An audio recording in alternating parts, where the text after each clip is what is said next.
اور ہم نے تم کو 7 آیتیں جو نماز میں دہرا کر پڑھی جاتی ہیں یعنی سورہ الحمد اور عظمت والا کلام عطا فرمایا ہے۔ ہم نے کفار کی کئی جماعتوں کو جن کو فوائد دنیاوی سے نوازا ہے، تم ان کی طرف رغبت سے آنکھ اٹھا کر نہ دیکھنا اور نہ ان کے حال پر رنج و غم کرنا اور مومنوں کے ساتھ تواضع سے پیش آنا۔ توبہ کرنے والے، عبادت کرنے والے، حمد کرنے والے، روزہ رکھنے والے، رکوع کرنے والے، سجدہ کرنے والے، نیک کاموں کا امر کرنے والے اور بری باتوں سے منع کرنے والے، اللہ کی حدوں کی حفاظت کرنے والے، یہی مومن لوگ ہیں۔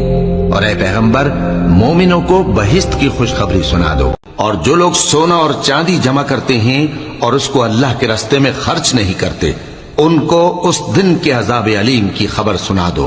جس دن وہ مال دوزخ کی آگ میں خوب گرم کیا جائے گا، پھر اس سے ان بخیلوں کی پیشانیاں اور پہلو اور پیٹھیں داغی جائیں گی، اور کہا جائے گا کہ یہ وہی ہے جو تم نے اپنے لیے جمع کیا تھا، سو جو تم جمع کرتے تھے اب اس کا مزہ چکھو۔